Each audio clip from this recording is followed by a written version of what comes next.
Hello, everybody. Welcome back to the Renaissance Tourism Podcast. You're joined by your host, Jonathan Riley, yours truly. Today's episode, I'm going to be discussing about demographics in the United States and the Autoworkers strike taking place. Okay.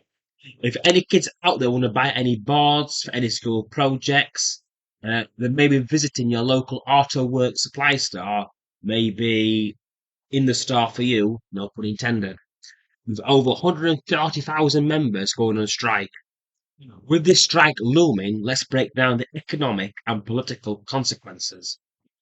Automotive workers strike, even if short-lived manufacturing sector in the USA potentially be hurtling into a recession which could trigger other sectors in the economy due to dangers of the populists panicking, of the population panicking.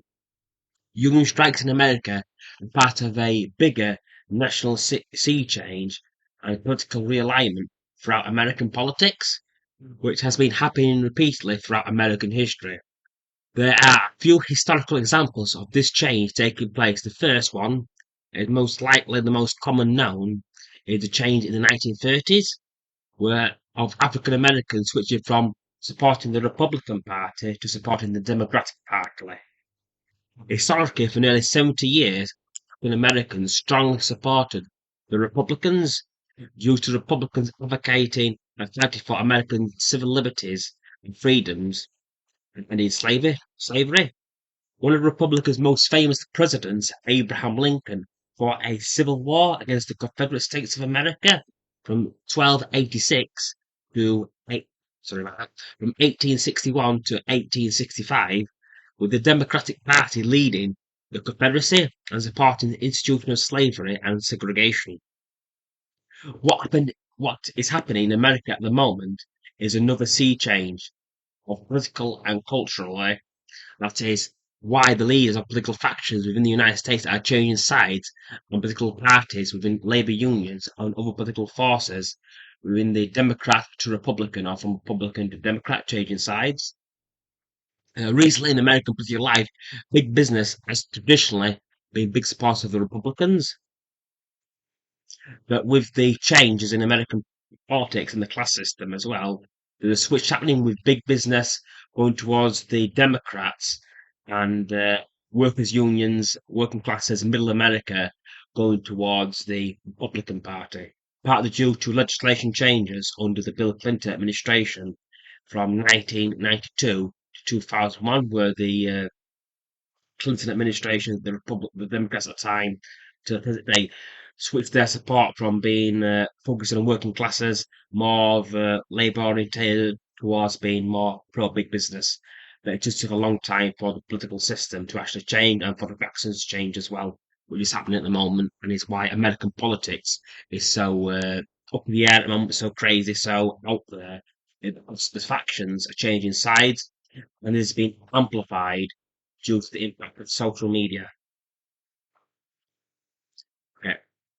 There's also going to be a massive change as well because the workforce, trade unions, are going to have a bigger impact within America as well, within American life. This is due to with the bulk of the boomer generation born between 1946 and 1964 now retiring this decade, and most likely most of them will be dying or dead by 2040. This will leave a significant gap in the current American labour market. The boomer generation is the largest in the United States. Any nation that went through the baby boom at the end of World War II in 1945 also had the largest generation born in human history.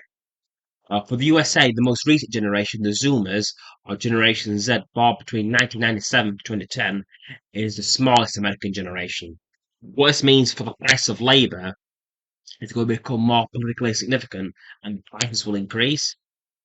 Whichever political party can gain the union's favour will reap the benefits and a boost of overall influence for the union, and that's why that's what was going to be happening out for this decade, for this few years.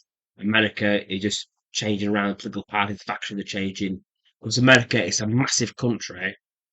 It's essentially got 50 countries inside one nation, and because it's the size of Texas is the same size as France in Europe.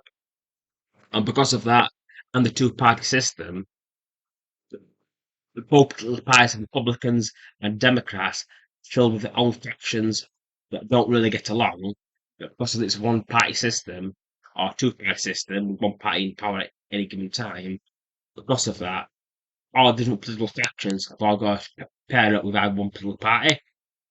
And in a country like America, with that kind of political system, you don't want to be outside of the political environment. That's why they're all moving around. You're either going to join the Republicans or the Democrats. There's no third option. If you've got any comments you want to make about this, please leave a message in the comment section. Please don't forget to subscribe. And thank you for your time and peace out.